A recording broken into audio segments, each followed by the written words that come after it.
श्री स्वामी समर्थ. नमस्कार, मी नंदिनी. माझ्या यूट्यूब चॅनलवर तुमचं खूप मनापासून स्वागत करत आहे. तुमच्या मनातील सर्व चांगले इच्छा स्वामी महाराज पूर्ण करो ही स्वामींच्या चरणी प्रार्थना करते आणि आजच्या नवीन व्हिडिओला सुरुवात करते. येत्या 12 फेब्रुवारीला म्हणजेच बुधवारी आलेली आहे माघ पौर्णिमा. आपल्या हिंदू धर्मामध्ये माघ पौर्णिमेचा सण खूप पवित्र मानला जातो. या दिवशी भगवान विष्णू आणि शिव यांची पूजा केल्याने जीवनात सुख, शांती आणि समृद्धी येते. शिवाय गंगेत स्नान केल्याने सर्व प्रकारची जी पापे असतात तर ती नष्ट होऊन जातात.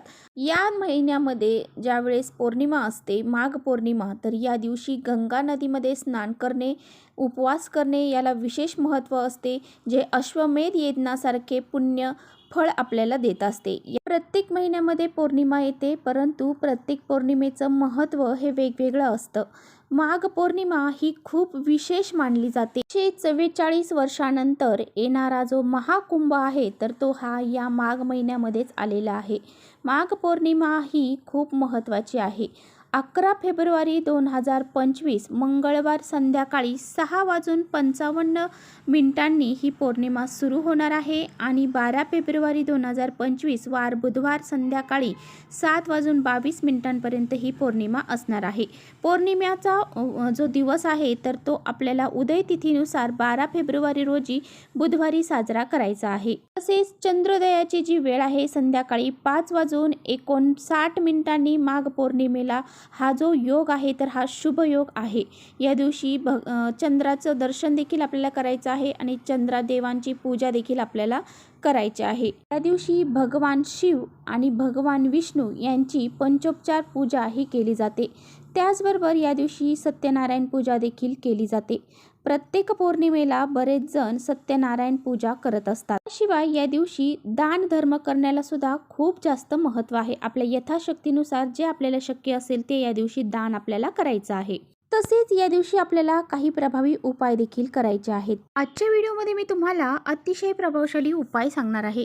आपल्याला सकाळीच पौर्णिमेच्या दिवशी ही एक झाडाचं पान जे आहे तर ते तुम्हाला घरी घेऊन यायचं आहे. हे एक झाडाचं पान जर तुम्ही घरी घेऊन आलात तर तुमचा शत्रू हा कितीही मोठा असू द्या, कितीही तुमच्यावर जळणारा असू द्या, तो तुमच्यासमोर लोटांगण घालेल. 7 पिढ्यांचं दारिद्र्य नष्ट होऊन जाईल. तुमच्या घराची, मुलांची, पतीची प्रगती होईल. तुमच्या सर्व अडीअडचणी, दोष हे संपूर्णपणे नष्ट होतील. इतका हा प्रभावशाली उपाय आहे. हा उपाय कसा करायचा आहे याबद्दलची संपूर्ण माहिती आजच्या व्हिडिओमध्ये आपण जाणून घेणार आहोत. त्यामुळे तुम्ही कुठे व्हिडिओ स्किप न करता शेवटपर्यंत नक्की बघा, जेणेकरून तुमच्यापर्यंत योग्य ती माहिती पोहोचेल.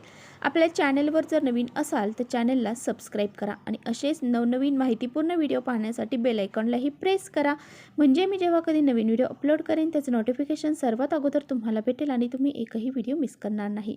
त्याचबरोबर कमेंट्समध्ये जय माता लक्ष्मी लिहायला अजिबात विसरू नका. आजच्या व्हिडिओमध्ये जो काही उपाय मी तुम्हाला सांगणार आहे तर हा उपाय आपल्याला 12 फेब्रुवारीला म्हणजेच माघ पौर्णिमेला करायचा आहे. माघ पौर्णिमा ही खूप महत्त्वाची पौर्णिमा मानली जाते, म्हणून आपल्याला हा प्रभावी उपाय या दिवशी करायचा आहे. आपल्या वास्तुशास्त्रामध्ये अशी काही झाडं झुडपे सांगितली आहेत की त्यामध्ये देवी देवता वास करतात.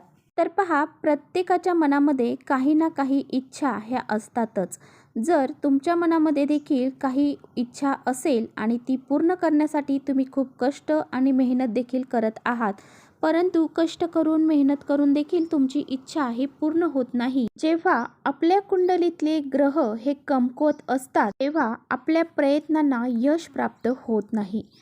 परंतु जेव्हा आपण विशिष्ट तिथीवरती जर आपण काही प्रभावी उपाय केले तर आपल्या कुंडलीतला ग्रह जे आहेत तर ते मजबूत होतात आणि आपल्याला प्रत्येक कामामध्ये यश प्राप्त होते. तसेच जर आपण जर कोणाची आपल्याला नजरबाधा झालेली असेल, कोणी आपल्यावरती नजर दोष लावलेला असेल किंवा एखादा आपला शत्रू आहे आणि त्याला आपली प्रगती झालेली देखवत नाही, अशा या शत्रूंचा शत्रुदोष जर आपल्याला लागलेला असेल तर आपल्या जीवनामध्ये अनेक अडीअडचणी निर्माण होतात.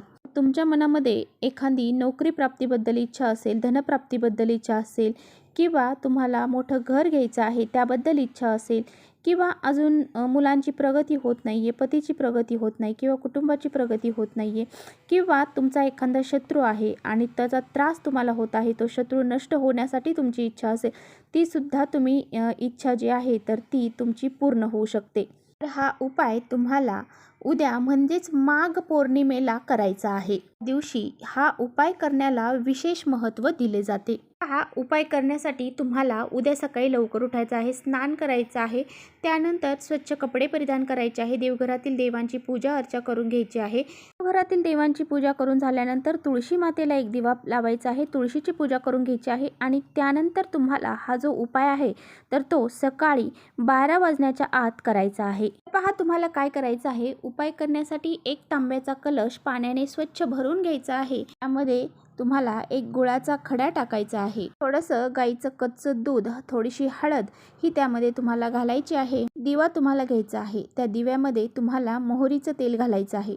आता तुमच्याकडे मोहरीचं तेल नसेल, जे तेल असेल ते घालायचं आणि त्यामध्ये तुम्हाला थोडीशी पिवळी किंवा काळी मोहरी ही टाकायची आहे. त्यानंतर थोडेसे तांदूळ देखील तुम्हाला घ्यायचे आहेत. ह्या सगळ्या गोष्टी घेऊन तुम्हाला जायचं आहे पिंपळ वृक्षाखाली. आता पिंपळाच्या झाडाखाली गेल्यानंतर सर्वप्रथम तांदूळ तुम्हाला खाली टाकायचे आहेत आणि त्याचं आसन देऊन हा दिवा पहिल्यांदा तुम्हाला प्रज्वलित करायचा आहे. नंतर हळद, कुंकू, अक्षदा, फुले ही तुम्हाला झाडाला अर्पण करायची आहेत आणि हे जे पाणी घेऊन गेलेलं आहात तर ते तुम्हाला ओम नमो भगवते वासुदेवाय नमः या मंत्राचा जप करत गोलाकार पद्धतीने त्या झाडाला घालायचं आहे. पिंपळ वृक्षामध्ये साक्षात भगवान विष्णू वास करतात आणि त्या झाडांच्या पानामध्ये माता लक्ष्मी वास करत असते. नंतर या वृक्षाला तुम्हाला 11 प्रदक्षिणा घालायच्या आहेत. ओम नमो भगवते वासुदेवाय नमः या मंत्राचा जप करत आणि हात जोडून आपल्या घरामध्ये जे काही अडीअडचणी असतील त्या दूर करण्यासाठी, आपल्या घरामध्ये सुख शांती समृद्धी नांदण्यासाठी प्रार्थना करायची आहे. नंतर तुम्हाला त्या झाडाचं एक पान तोडायचं आहे. जर तिथे पान गळून पडलेलं असेल तर ते पान तुम्ही घेऊ शकता, नसेल तर त्या झाडाचं एक पान तोडायचं आहे. पान तुम्हाला घरी घेऊन यायचं आहे, स्वच्छ धुवून काढायचं आहे. त्यानंतर तुम्हाला ते चांगलं पुसून घ्यायचं आहे.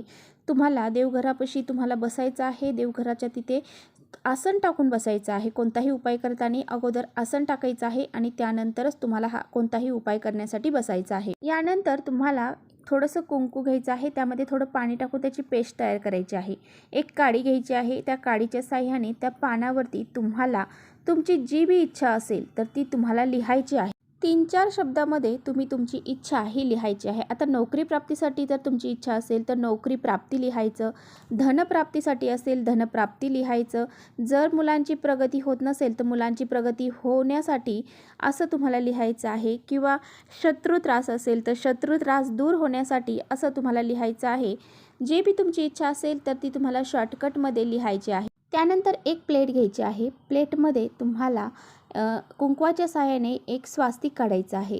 स्वास्तिक काढून झालं त्याचे 4 बिंदू साईडच्या 2 रेषा द्यायच्या आहे आणि त्यानंतर त्यावर हरभऱ्याची डाळ म्हणजेच त्याला चण्याची डाळ देखील म्हटली जाते तर ती तुम्हाला एक मुठभर टाकायची आहे. चण्याची डाळ ही भगवान श्री हरिविष्णूंचं स्वरूप मानलं जातं आणि पिंपळाचं पान हे माता लक्ष्मीचं प्रतीक मानलं जातं. नंतर ह्या डाळीवरती आपण जे काही इच्छा लिहिलेलं पान आहे तर ते तुम्हाला ठेवायचं आहे. त्या पानाचा देठ आपल्याकडे राहील अशा पद्धतीने ते पान तुम्हाला ठेवायचं आहे. प्लेट उचलून तुम्हाला तुमच्या देवघरामध्ये माता लक्ष्मीच्या फोटोसमोर ठेवायची आहे. त्यानंतर तुम्हाला माता लक्ष्मीला हळद, कुंकू, अक्षदा, फुले अर्पण करायचे आहेत आणि त्या पानाला देखील करायचे आहेत. पानाला धूपदीप अगरबत्ती देखील ओवाळून घ्यायची आहे. तिथेच बसून तुम्हाला एक वेळा महालक्ष्मी अष्टकमचं पठण करायचं आहे, एक वेळा व्यंकटेश स्तोत्राचं पठण करायचं आहे. त्यानंतर दोन्ही हात जोडून मनोभावे नमस्कार करायचा आहे आणि तुम्ही जी काही इच्छा त्या पानावरती लिहिलेली आहे ती इच्छा पूर्ण होण्यासाठी माता लक्ष्मीला प्रार्थना करायची आहे. नंतर तुम्हाला संपूर्ण दिवसभर ते पान देवापाशीच ठेवायचं आहे. सायंकाळच्या वेळी 5 वाजता तुम्हाला ते पान घ्यायचं आहे आणि जिथे कुठे तुमच्या जवळ आसपास वाहत्या पाणी असेल तर त्या पाण्यामध्ये तुम्हाला हे पान विसर्जित करायचं आहे आणि त्यावेळेस तुम्हाला माता लक्ष्मी भगवान विष्णूंचं नामस्मरण करायचं आहे आणि तुमची इच्छा व्यक्त करत ते पाण्यामध्ये ते पान प्रवाहित करायचं आहे. जर तुमच्या घराजवळ वाहती नदी नाही आहे किंवा कोणत्याही प्रकारचं पाणी प्रवाहित होत नाही आहे तर मग तुम्हाला काय करायचं आहे, तर तुम्हाला ते पान घेऊन जायचं आहे तुमच्या तिथे असणाऱ्या एखाद्या देवीच्या मंदिरामध्ये आणि तिथे जाऊन हे पान तुम्हाला माता लक्ष्मीच्या पायावरती अर्पण करायचं आहे. तुमची इच्छा तुम्हाला व्यक्त करायची आहे. अशा पद्धतीने हा प्रभावी उपाय तुम्हाला करायचा आहे. तर चला इथेच थांबवते माझा व्हिडिओ थोडा जरी आवडला असेल तर नक्की लाईक करा. चॅनलवर नवीन असाल तर चॅनलला सबस्क्राईब करा. परत भेटूया अशा छानशा व्हिडिओसोबत. तोपर्यंत श्री स्वामी समर्थ.